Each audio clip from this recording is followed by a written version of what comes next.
આપણે વાત કરવાની છે કે અનાઉન્સમેન્ટ થયેલી ગુજરાતી ફિલ્મો અને વેબ સિરીઝો એ કેલેન્ડરમાંથી ક્યાંક ને ક્યાંક ગાયબ થઈ ગઈ છે. એટલે કે રિલીઝ ડેટ અનાઉન્સમેન્ટ થઈ પણ એ રિલીઝ ડેટના દિવસે ફિલ્મો રિલીઝ ન થઈ.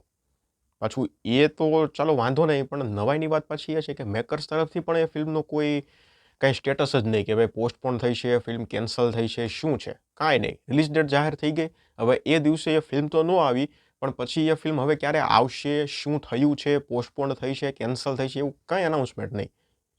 તો એવી કઈ ફિલ્મો છે અને વેબ સિરીઝો છે એના વિશે આજે આપણે વાત કરવાની છે. પહેલા નંબરે તો તમને બધાને ખબર જ છે, ઘણા વર્ષો થઈ ગયા, વિઠ્ઠલ તીડી સિઝન 2. ઓહો ગુજરાતીની શરૂઆત જ વિઠ્ઠલ તીડીથી થઈ હતી અને સફળતા એટલી જોરદાર મળી હતી એ વેબ સિરીઝને, પણ સિઝન 2 બનાવવામાં મેકર્સે રસ જ ન દાખ્યો. હવે મેકર્સને શું વાંધો આવ્યો, એ સિરીઝ બની ગઈ છે, નથી બની, ક્યાં અટવાણું છે, શું છે, કંઈ એટલે કંઈ ઇન્ફો નથી. અને સફળતા ભાઈ ખરેખરની વિઠ્ઠલ તીડીને ગજબની મળી હતી. એટલે અત્યારે તમે જે પ્રકારે તમે જુઓ ને તો એમ કહી દો તમને કે આ સિરીઝ હવે લગભગ નહીં આવે. આ સીધી વાત છે, કારણ કે કંઈ છે જ નહીં. શૂટિંગ શું શરૂ છે, સ્ટોરીમાં કામ ચાલુ છે કે અત્યારે શું હાલે છે, કોઈ જાતની અપડેટ નથી. 0-0, શૂન્ય, અંધારું છે. એટલે આ બધું જોતા અત્યારે મને એવું લાગે છે કે તમે વિઠ્ઠલ તીડી સિઝન 2ની રાહ ના જોતા. ભવિષ્યમાં ભગવાનની ઈચ્છા હશે તો આવશે, બાકી અત્યારે પતાઈ દો એ ચેપ્ટરને. અને ઓહો ગુજરાતીની બીજી એક સિરીઝ છે જેનું નામ હતું મિસિંગ, અને આનું પણ જ્યારે ટીઝર આવ્યું ને ત્યારે રિસ્પોન્સ બહુ જોરદાર મળ્યો હતો. પછી પોસ્ટપોન થઈ ગઈ. નવું ટીઝર આવ્યું. યસ સોનીની ફિલ્મ આવી હતી ને ફક્ત મહિલાઓ માટે, ત્યારે સિનેમાઘરમાં જે લોકોએ ફિલ્મ જોઈ છે એ લોકોએ આ ફિલ્મનું બીજું ટીઝર જોયું હશે, આ વેબ સિરીઝનું. એમાં એક નવી જ રિલીઝ ડેટ આવી હતી, ત્યારે પણ ન આવી. 2 ટીઝર આવ્યા અને 2 વખતે નવી રિલીઝ ડેટ આવી, પણ વેબ સિરીઝ ન આવી. પછી હમણાં 2024માં અનાઉન્સમેન્ટ થયું મારણ નામની મૂવીનું. દીક્ષા જોશી છે, એણે પોતાના ઇન્સ્ટાગ્રામ એકાઉન્ટમાં આ પોસ્ટ મૂકેલી છે, યશ સોની નથી મૂકી.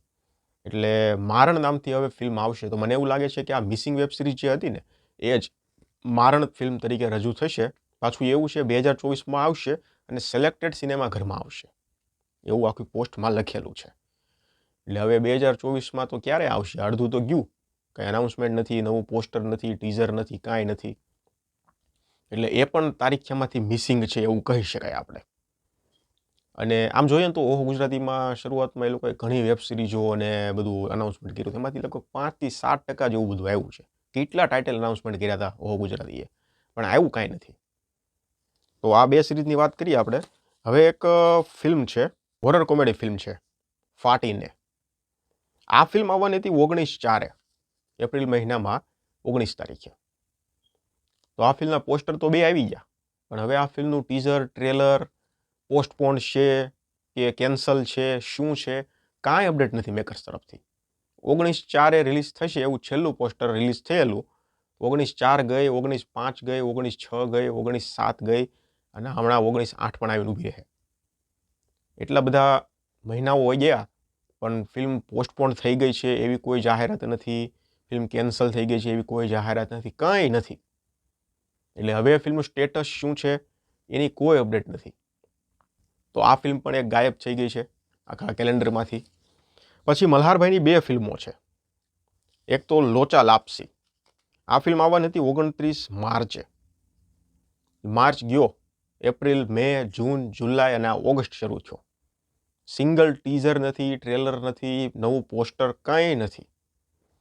પછી ભાઈની બીજી જ ફિલ્મ છે જેનું નામ તો હજી અનાઉન્સમેન્ટ નહોતું થયું, પણ તારીખ આવી હતી 28 જૂન. એમાં મલ્હાર ઠાકર, દર્શન જલીવાલા, વંદના પાઠક અને યુક્તિ રાંદેરિયા આ કાસ્ટ હતી. ફિલ્મનું ટાઇટલ નહોતું, પણ રિલીઝ ડેટ અનાઉન્સમેન્ટ થઈ ગઈ હતી. એટલે 28 જૂને એ ફિલ્મ આવવાની હતી. જૂન ગયો, જુલાઈ ગયો અને ઓગસ્ટ પણ હમણાં જશે. નામ જ હજી નથી એનું અનાઉન્સમેન્ટ થયું. તો એ ફિલ્મનું પણ સ્ટેટસ શું છે, એ ફિલ્મ પણ અત્યારે ગાયબ છે. હજી એક મલ્હારભાઈની ફિલ્મ છે જે દિવાળી આવવાની છે, પણ દિવાળી આવવાની હોય ને તો એ ફિલ્મના ટીઝર, પોસ્ટર, નામ એ બધું કંઈક અત્યારથી જ મને એવું લાગે છે કે એનું, કારણ કે દિવાળી એટલે મોટો સમય કહેવાય, જ્યારે ઘણી બધી ફિલ્મો ઘણા બધા મેકર્સ પોતાની ફિલ્મો રિલીઝ કરવા માટે પડાપડી કરતા હોય. બોલિવૂડ લઈ લો, સાઉથ લઈ લો, ગુજરાતી લઈ લો, કોઈ પણ. હિરેન કુમારની ફિલ્મ દિવાળી આવે છે, તેનું આવી ગયું ને ટીઝર. તો આ મલ્હારભાઈની ફિલ્મ એક આવવાની છે, એનું કાંઈ સ્ટેટસ નથી. એ ફિલ્મ છે પૂજા જોશી અને મલ્હાર ઠાકર આ લીડમાં છે અને સંદીપ પટેલ એ ફિલ્મને બનાવી રહ્યા છે, ડિરેક્ટર છે. પણ આ ફિલ્મનું હજી કાંઈ નામ, ઠેકાણું, સરનામું કંઈ નથી. એટલે દિવાળી આવશે કે કેમ એ અત્યારે તો પ્રશ્નાચિહ્ન છે. એટલે આ 3 ફિલ્મો છે એ કેલેન્ડરમાંથી ગાયબ છે. પછી એક હિતુ કનોડિયાની ફિલ્મ હતી 31st, જે માર્ચ મહિનામાં આવવાની હતી. એટલે જો કે મેકર્સ તરફથી અનાઉન્સમેન્ટ તો થઈ ગયું હતું, ફિલ્મ પોસ્ટપોન થઈ ગઈ છે એમ, અને નવી રિલીઝ ડેટ જાહેર કરવામાં આવશે. પણ હવે ક્યારે? એપ્રિલ, મે, જૂન, જુલાઈ અને ઓગસ્ટ 4.5 મહિના ગયા. હજી ફિલ્મના કાંઈ ઠેકાણા નથી. પોસ્ટપોન થાય તો મહિનો થાય, 15 દિવસ થાય, 1.5 મહિનો થાય, 2 મહિના થાય. પણ અત્યારે ફિલ્મ ક્યાં છે, શું છે, કેન્સલ છે, કંઈ એટલે કંઈ અપડેટ નથી. એટલે હવે આટલી ફિલ્મો મારી ધ્યાનમાં હતી જે ગાયબ થઈ ગઈ છે. હવે ક્યારે રિલીઝ થશે, શું છે અપડેટ, શું છે સ્ટેટસ, કોઈ જાતની ઇન્ફોર્મેશન મેકર્સ પાસેથી નથી. આના સિવાય જો તમારા ધ્યાનમાં કોઈ બીજી ફિલ્મો હોય જેનું અનાઉન્સમેન્ટ થઈ ગયું હોય, હા, એક યાદ આવી ગઈ મને, મચ્છુ ફિલ્મ છે, જેનું લગભગ 1.5-2 વર્ષ પહેલાં જ એનું કંઈક ટીઝર કે પોસ્ટર આવી ગયું હતું. પણ હવે મને એવું લાગે છે કે ફિલ્મ ક્યાંક ને ક્યાંક ફસાઈ ગઈ છે. એટલે એ ફિલ્મ લગભગ આવશે કે નહીં આવે એ પણ એક સવાલ છે. એટલે એ ફિલ્મ પણ એક છે. તો હવે તમારા ધ્યાનમાં આના સિવાય કોઈ બીજી ફિલ્મ હોય જે અનાઉન્સમેન્ટ થઈ ગઈ હોય અને ન આવ્યું હોય તો એ પણ મને કમેન્ટ સેક્શનમાં જણાવો. બાકી બીજું કાંઈ જે તમારું મત હોય આ ટોપિક પર કમેન્ટ સેક્શનમાં જણાવી દેજો. ધન્યવાદ.